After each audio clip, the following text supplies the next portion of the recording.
தற்போது கிடைத்திருக்கும் முக்கிய செய்தியை பார்த்து வருகிறோம். திருவாரூர் மாவட்டத்தில் ரேஷன் கடை ஊழியர்கள் வேலைநிறுத்த போராட்டத்தில் ஈடுபட்டிருக்கிறார்கள். இது குறித்த கூடுதல் விவரங்களோடு இணைகிறார் நமது செய்தியாளர் ராஜசேகர். விவரங்களை பதிவு பண்ணலாம். மோனிஷா, ரேஷன் கடைகள்ல ப்ளூடூத் மூலம் மின்னணு எடை தராசு இணைக்கப்பட்டதன் மூலமாக பொதுமக்களுக்கு அத்தியாவசிய பொருட்கள் வழங்குவதில் காலதாமதம் ஏற்படுகிறது.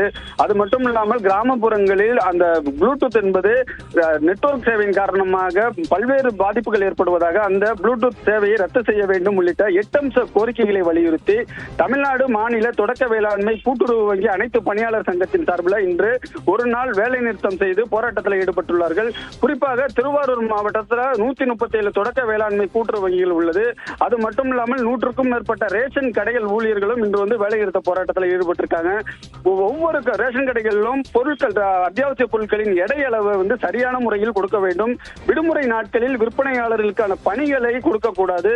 குறைந்தபட்ச தூரம் அவர்கள் ரேஷன் கடைகள ஊழியர்களுக்கு குறைந்தபட்ச தூரத்தில் பணிமாறுதல் வழங்க வேண்டும் உள்ளிட்ட 8 அம்ச கோரிக்கைகளை வலியுறுத்தி இன்று தொடக்க வேளாண்மை கூட்டுறவு வங்கி ஊழியர்கள் மற்றும் ரேஷன் கடை ஊழியர்கள் இந்த போராட்டத்தில் ஈடுபட்டிருக்காங்க. குறிப்பாக தொடக்க வேளாண்மை கூட்டுறவு வங்கி ஊழியர்கள் போராட்டத்தின் காரணமாக விவசாயிகள் மிகப்பெரிய அளவில் பாதிக்கப்பட்டிருக்காங்க. காரணம், தற்பொழுது திருவாரூர் மாவட்டத்தில் குறுவை சாகுபடி பணிகள் என்பது மும்முரமாக நடைபெற்று வருகிறது. இந்த நேரத்தில் விதை நெல், அது மட்டும் இல்லாமல் உரம், யூரியா உள்ளிட்ட பொருட்களை தொடக்க வேளாண்மை வங்கிகளில் தான் வாங்க முடியும். ஆனால் தற்போது இவர்களின் போராட்டத்தின் காரணமாக விவசாயிகள் அத்தியாவசிய பொருட்களை வாங்க முடியாத நிலை ஏற்பட்டிருக்கிறது. அதே போன்று ரேஷன் கடைகளில் அரிசி, சீனி, பாமாயில் உள்ளிட்ட அத்தியாவசிய பொருட்களும் வாங்க முடியாத ஒரு நிலை ஏற்பட்டிருக்கிறது. ஆகையால் தொடக்க வேளாண்மை கூட்டுறவு வங்கி ஊழியர்களை அழைத்து தமிழக அரசு பேச்சுவார்த்தை நடத்தி உரிய தீர்வு காண வேண்டும் என பொதுமக்களும் விவசாயிகளும் கோரிக்கை வச்சிருக்காங்க. மோனிஷா, விவரங்களை பதிவு செய்தமைக்கு நன்றி ராஜசேகர்.